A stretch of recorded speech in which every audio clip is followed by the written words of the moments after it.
Shalom Ibu Bapak, anggota Gereja Bethel Indonesia, dimanapun Anda berada. Saya Asigor Sitanggang, saya salah seorang pendeta di Gereja Bethel Indonesia. Saya menggembalakan jemaat GBI Logos di Kelapa Gading, Jakarta Utara. Saya menyelesaikan PhD saya dari Fakultas Teologi Universitas Göttingen, Jerman pada tahun 2015 dalam bidang studi biblika dan perjanjian baru. Pada saat ini saya bekerja sebagai dosen penuh waktu dalam bidang studi biblika dan perjanjian baru di STFT Jakarta yang dahulu dikenal dengan nama STT Jakarta. Saya juga adalah anggota Forum Teolog dari Departemen Teologi BPH Gereja Bethel Indonesia.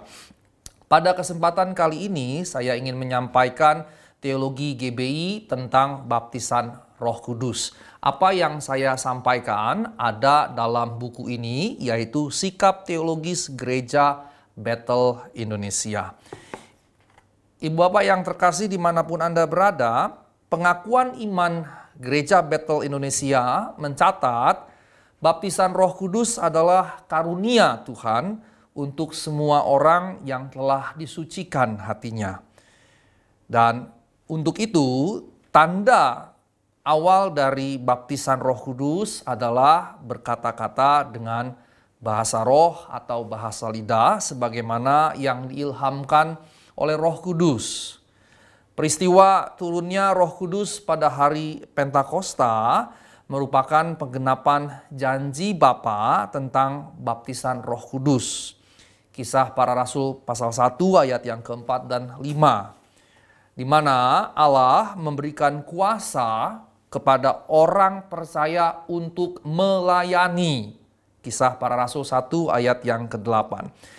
Ibu Bapak yang terkasih dalam Tuhan Yesus Kristus, dalam perjanjian lama, Roh Kudus beserta orang tertentu, menyertai orang tertentu untuk sementara waktu atau bersifat temporer.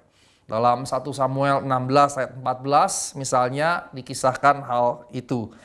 Namun dalam perjanjian baru, setelah hari Pentakosta, setelah Roh Kudus dicurahkan, maka Roh Kudus berdiam dalam hati semua orang percaya selamanya. Bukan temporer, melainkan permanen. Dalam Yohanes 14 ayat 16 sampai 17 misalnya, dikisahkan hal ini. Berdiamnya Roh Kudus terjadi saat seseorang lahir baru. Mengapa? Karena 1 Korintus 12 ayat 3 berkata tidak seorang pun mengaku Yesus Tuhan selain dari Roh Kudus. Karenanya kita memahami bahwa lahir baru adalah karya Roh Kudus. Setelah itu kita harus mengalami baptisan Roh Kudus agar menerima kuasa untuk menjadi saksi seperti yang Tuhan Yesus janjikan. Dan karenanya di sini baptisan Roh Kudus dibedakan dengan baptisan air. Baptisan Roh Kudus juga dibedakan dengan kelahiran baru. Menurut Paulus, misalnya dalam 1 Korintus 12 ayat 13 dan Galatia 3 ayat 27, Roh Kuduslah yang membaptis kita ke dalam tubuh Kristus. Dalam hal ini berarti kelahiran baru.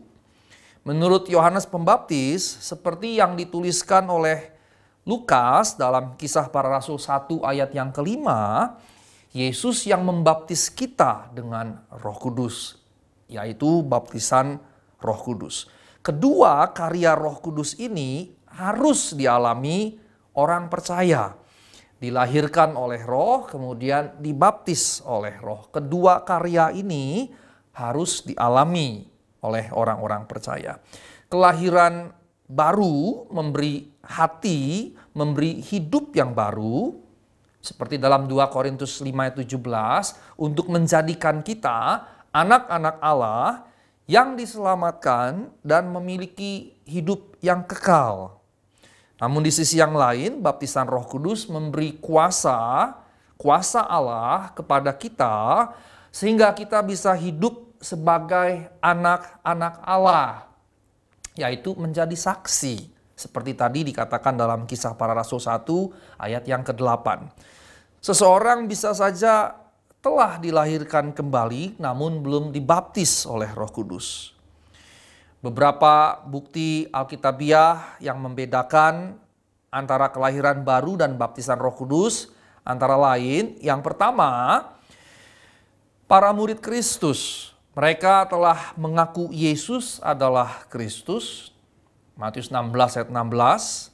Dan kemudian dinyatakan bahwa dalam Lukas 10 ayat 20 nama mereka tertulis di surga.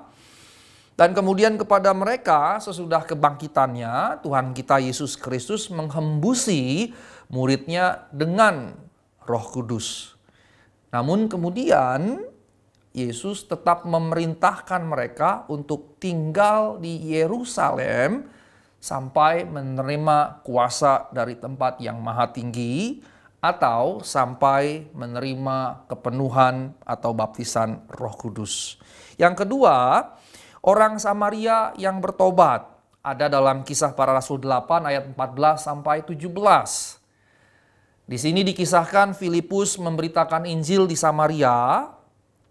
Kita tahu tentu kisahnya, kemudian ada orang-orang yang bertobat, kemudian dibaptis dalam nama Tuhan Yesus Kristus. Mereka telah dilahirkan baru oleh Roh Kudus ketika itu.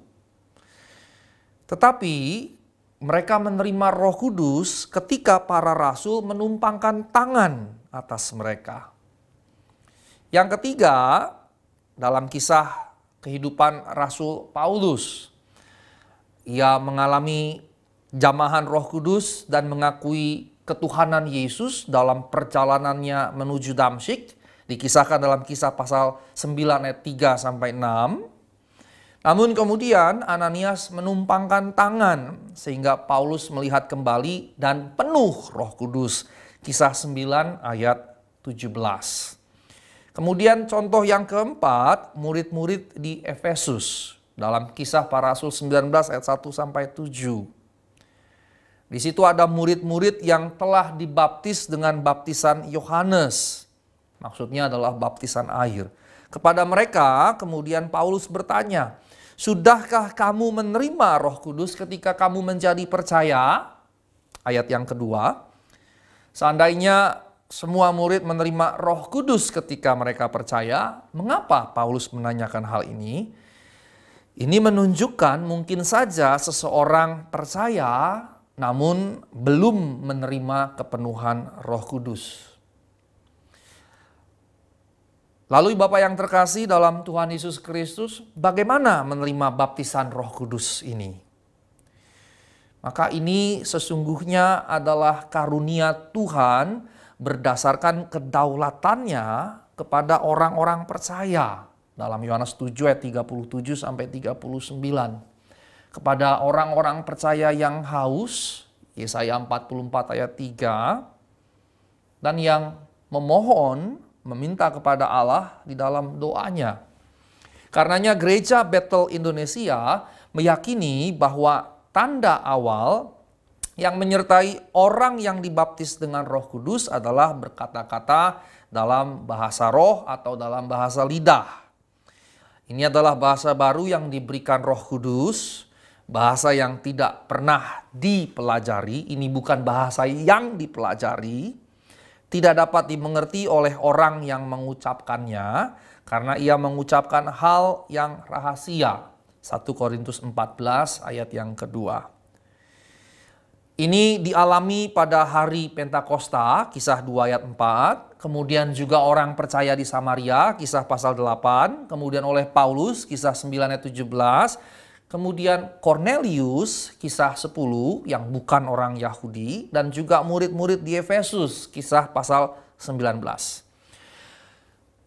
Lalu kemudian apakah bahasa roh berhenti setelah zaman para rasul?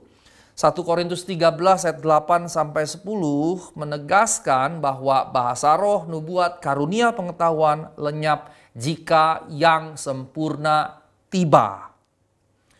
Menurut kelompok kekristenan tertentu, yang sempurna itu sudah tiba, yaitu lengkapnya kanon Alkitab dengan ditambahkannya kanon perjanjian lama dengan kanon perjanjian baru.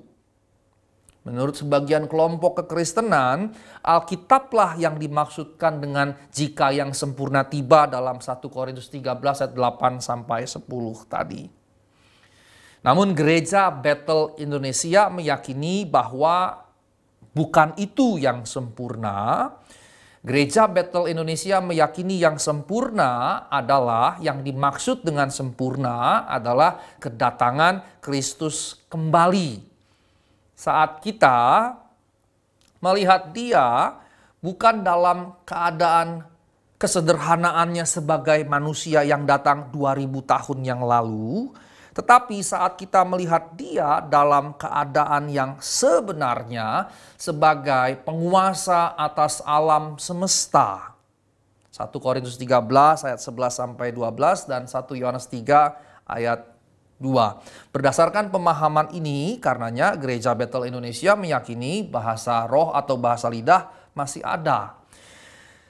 Nah, manifestasi bahasa lidah bisa berupa, pertama, glossolalia, yakni bahasa yang tidak dimengerti oleh orang yang mengucapkan atau mendengarkannya, atau juga bisa berupa bahasa lain seperti bahasa Belanda, Spanyol, Jepang, dan seterusnya yang kita ucapkan padahal belum pernah kita pelajari sebelumnya.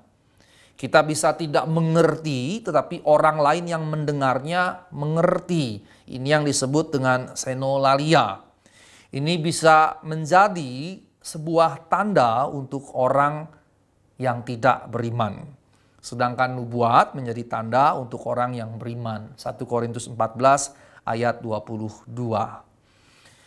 Lalu mengapa dalam ibadah Gereja Bethel Indonesia orang berkata-kata dalam bahasa lidah bersamaan?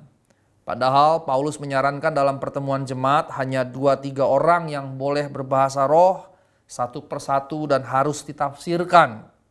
Dalam 1 Korintus 14 ayat 27-28. Di sini perlu dibedakan bahasa roh sebagai tanda awal baptisan Roh Kudus. Kisah 2 ayat 4, kisah 10 ayat 46, dan 19 ayat 6. Bahasa roh sebagai tanda awal baptisan Roh Kudus dengan bahasa roh sebagai karunia. Karunia bahasa lidah sebagai salah satu dari 9 karunia rohani yang disebutkan dalam 1 Korintus 12 ayat 10, 28, dan 30. Semua orang yang dibaptis oleh Roh Kudus berkata-kata dalam bahasa lidah. Tetapi tidak semua mendapat karunia bahasa lidah ini. 1 Korintus 12 ayat 30b. Karunia bahasa lidah atau bahasa roh adalah bahasa yang disampaikan dalam tujuan nubuat, yaitu membangun jemaat. Ini yang dibahas dalam 1 Korintus 14 ayat 27 sampai 28. Karenanya hanya 2 atau 3 orang bergantian yang boleh berkata-kata dengan bahasa roh dan kemudian disertai dengan penafsirannya. Bahasa roh sebagai tanda awal baptisan Roh Kudus adalah bahasa roh untuk tujuan penyembahan atau doa, untuk membangun diri jemaat. 1 Korintus 14 ayat 4a. Ini boleh digunakan bersamaan dalam ibadah seperti 120 orang pada hari Pentakosta, kisah pasal 2, atau 12 murid di Efesus, kisah pasal 19. Kelompok Pentakosta memandang bahasa roh sebagai satu-satunya tanda baptisan Roh Kudus. Kelompok Pentakosta. Sedangkan kelompok karismatik memandang itu adalah salah satu tanda baptisan Roh Kudus. Perhatikan di sini perbedaannya. Kelompok Pentakosta memahaminya sebagai satu-satunya tanda, sementara kelompok karismatik memahami salah satu tanda. Nah, pendiri Gereja Bethel Indonesia, Bapak Pendeta H.L. Senduk almarhum, menuliskan banyak tanda baptisan Roh Kudus termasuk bahasa roh. Namun Gereja Bethel Indonesia dalam pengakuan imannya mengakui bahasa roh sebagai tanda awal. Jadi orang-orang percaya didorong untuk mendapatkannya. Allah memberikan bahasa roh ini dengan tujuan baik, yaitu membangun kerohanian kita. Nah, Ibu Bapak yang terkasih, dimanapun Anda berada, bahasa roh perlu terus digunakan karena memiliki faedah, antara lain sebagai tanda awal baptisan Roh Kudus, namun juga menolong kita ketika kita lemah, bahkan ketika kita tidak tahu apa yang harus kita ucapkan kepada Allah. Roma 8 ayat 26. Juga untuk membangun iman kita, 1 Korintus 14 ayat 4, membuat kita lebih peka secara rohani, mengucapkan bahasa rahasia atau perkataan rahasia, menyucikan mulut, menyegarkan roh, memuji Allah, dan memelihara kepenuhan Roh Kudus dalam diri kita. Baptisan Roh Kudus bukan puncak pengalaman rohani, namun adalah pintu masuk ke dalam berbagai jenis pelayanan dalam roh yang disebut sebagai karunia-karunia rohani.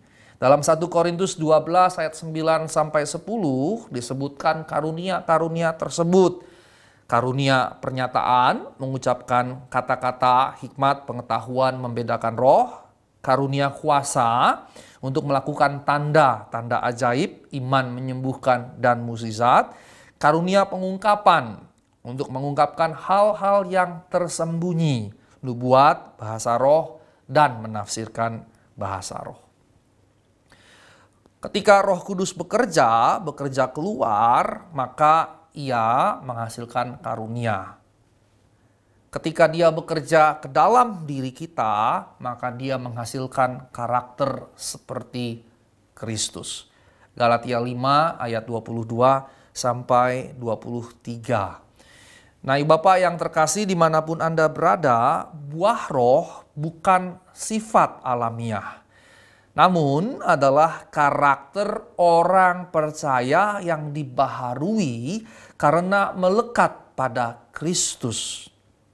Yang pertama terkait dengan hubungan dengan Allah atau vertikal.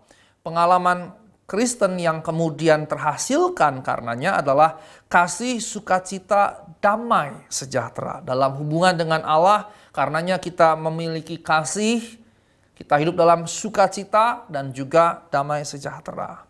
Dalam hubungan yang horizontal dengan sesama, kita memiliki perilaku atau tingkah laku Kristen, kesabaran, kemurahan, kebaikan. Dalam berelasi dengan sesama kita menjadi sabar, menjadi murah hati, dan juga baik hati. Nah, yang ketiga terkait hubungan dengan diri sendiri. Diri sendiri atau internal. Ini bicara budi pekerti Kristen, yaitu kesetiaan, kelemah lembutan, penguasaan diri. Nah, Ibu Bapak yang terkasih, dimanapun Anda berada, terkait metode penafsiran Alkitab, karenanya Gereja Bethel Indonesia percaya Roh Kudus melakukan pengilhaman, inspiration atas tulisan Alkitab, dan memberikan penerangan atau illumination untuk memahaminya kini. Allah tidak hanya berbicara pada masa Alkitab lalu berdiam diri, karena Alkitab adalah instrumen roh di mana Allah terus-menerus berbicara kepada umatnya. Namun, tidak ada pertentangan antara iluminasi masa kini dengan inspirasi masa lalu. Antara iluminasi masa kini yang Allah kerjakan kepada kita melalui karya Roh Kudus dengan inspirasi masa lalu yang Allah kerjakan dalam umatnya yang terekam dalam Alkitab. Karenanya menekankan inspirasi saja dan mengabaikan iluminasi mengakibatkan ortodoksi yang mati. Sementara pada sisi yang lain menekankan iluminasi masa kini dan mengabaikan inspirasi masa lalu mengakibatkan kesesatan. Karenanya tidak ada wahyu baru yang ditambahkan kepada Alkitab. tetapi ada suatu peningkatan dalam memahami implikasi iman bagi kehidupan kita. Gereja Bethel Indonesia setuju akan pemahaman sola scriptura, hanya Alkitab saja, namun memahami selain logos atau firman yang tertulis, maka ada juga rema, firman yang hidup yang berbicara kuat dalam hati orang percaya yang membaca Alkitab dan dipahami sebagai karya Roh Allah. Penafsiran Alkitab bisa meleset karena pertama, merancukan roh sendiri dengan Roh Kudus. Seakan-akan apa yang roh sendiri katakan sebagai apa yang Roh Kudus katakan. Ini bisa mengakibatkan munculnya penafsiran yang subjektif. Banyak yang bersifat alegoris, aneh-aneh, dan tentunya berujung pada menyesatkan. Karenanya kita harus menguji roh-roh, termasuk ya penafsiran yang berbagai macam tadi. 1 Yohanes 4 ayat 1 memerintahkan kita untuk melakukannya. Karenanya jangan menafsirkan Alkitab sesuai keinginan sendiri, 2 Petrus 2 ayat 21, tetapi kita harus mempertanggungjawabkannya pada komunitas iman. Fokusnya harus pada persekutuan orang percaya ketimbang pengalaman pribadi. Yang kedua, melihat keseluruhan dari sebagian. Alkitab kita membahas berbagai macam ajaran yang luas dan komprehensif, karenanya jangan melihat meneropong dari satu sudut pandang saja. Misalnya, semua ayat Alkitab dilihat hanya dari sisi pemahaman ajaran tabernakel.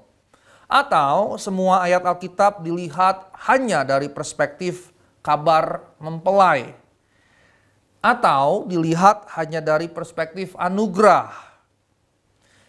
Mengapa? Karena cara yang seperti ini, perspektif yang seperti ini hanya akan menyebabkan sikap yang berat sebelah dan menjadi ekstrim. Karenanya kita harus melihat yang sebagian itu dalam terang keseluruhan Alkitab. Yang ketiga, membuat pengalaman pribadi menjadi titik tolak. Ini berbahaya. Walaupun pengalaman pribadi penting, namun penafsiran Alkitab dan khotbah atau pengajaran harus berasal dari studi atau penggalian Alkitab yang baik, yang mendalam, bukan berdasarkan pengalaman, apalagi penerawangan. Nah, karenanya kita mesti memahami prinsip hermeneutika yang sederhana. Pertama, bila Alkitab mengajar tegas dan kuat, kita juga mengajar dengan tegas dan kuat. Yang kedua, bila Alkitab diam, kita juga sebaiknya diam atau berkata pelan. Karena bukan firman Allah, hanya pandangan pribadi kita. Yang ketiga, bila Alkitab hanya membahas dalam 1 atau 2 ayat saja, kita sebaiknya tidak membuat doktrin yang kompleks dan rumit. Ini pasti akan berujung pada kesalahan. Jadi Bapak yang terkasih dimanapun Anda berada, dengan dasar itu semua, Gereja Bethel Indonesia menolak ajaran pertama, seorang hamba Tuhan yang meramal 2022 antikristus akan muncul dan 2029 Yesus akan datang. Ia juga mengklaim dirinya adalah penggenapan nubuat Yesaya 46 ayat 11. Yang kedua, Gereja Bethel Indonesia juga menolak ajaran seseorang yang mengajarkan tentang penginjilan kepada arwah atau roh-roh orang mati, dan juga konsep Tritunggalnya di mana Yesus maskulin dan Roh Kudus feminin. Juga penafsiran 7 roh Allah yang ia ajarkan, di mana 3 roh tersebut meninggalkan manusia, sementara sisanya 4 bersama dengan manusia. GBI juga menolak ajaran perkawinan dalam roh yang menyertai penggunaan benda-benda rohani dengan kekuatan mistik atau klinik. Karenanya Ibu Bapak yang terkasih dimanapun Anda berada, Gereja Bethel Indonesia percaya ada perbedaan antara kelahiran baru dan baptisan Roh Kudus. Roh Kudus mendiami orang-orang percaya selamanya pada saat kelahiran baru. Tidak ada seorang pun mengaku Yesus Tuhan selain karena Roh Kudus. Namun setelah kelahiran baru, kita harus mengalami baptisan roh agar kita menerima kuasa untuk melayani dan menjadi saksi. Yang kedua, Gereja Bethel Indonesia percaya bahwa tanda awal yang menyertai orang yang dibaptis dengan Roh Kudus ialah berkata-kata dalam bahasa roh atau bahasa lidah. Ini nampak pada hari Pentakosta dalam Kisah Para Rasul pasal 2 ayat yang keempat. Juga dalam Kejadian di rumah Kornelius, Kisah pasal 10 ayat 44 hingga 48. Kemudian juga murid-murid di Samaria, kemudian di Efesus, di Kisah 19 ayat 5 sampai 6. Karenanya Gereja Bethel Indonesia percaya bahwa bahasa roh yang asli masih ada sampai pada masa kini. Bahasa roh memang akan berhenti jika yang sempurna tiba. 1 Korintus 13 ayat 8 sampai 12. Namun yang sempurna ini bukanlah Alkitab, melainkan Kristus sendiri. Sehingga teks ini merujuk pada saat kedatangan Kristus kembali. Pada saat kita akan melihat Kristus dalam keadaannya yang sebenarnya, dalam kemuliaannya. Karenanya Gereja Bethel Indonesia menolak pandangan bahwa bahasa roh telah berhenti setelah zaman para rasul, ataupun sejak Alkitab telah dikanonkan menjadi satu seperti yang kita miliki sekarang, yang dianggap sebagai kesempurnaan yang telah tiba, yang disebutkan di dalam 1 Korintus 13 ayat 8 sampai 12 yang diyakini oleh kelompok-kelompok tertentu. Yang ketiga, Gereja Bethel Indonesia percaya bahwa bahasa roh adalah tanda awal baptisan Roh Kudus. Ini tidak berarti bahwa Roh Kudus adalah satu-satunya tanda baptisan Roh Kudus. Sehingga orang yang tidak berbahasa roh dianggap belum dibaptis dengan Roh Kudus. GBI juga tidak mengatakan bahwa bahasa roh adalah salah satu tanda baptisan Roh Kudus, sehingga berbahasa roh ataupun tidak tak terlalu masalah karena itu hanyalah salah satu tanda. Karenanya Gereja Bethel Indonesia mengakui bahasa roh sebagai tanda awal. Artinya walaupun bukan satu-satunya tanda, namun ini penting sehingga orang percaya didorong untuk memintanya kepada Tuhan. Karena semua pemberian yang baik berasal dari Allah, dan tentunya Tuhan memberikan bahasa roh itu dengan tujuan yang baik untuk membangun kerohanian kita.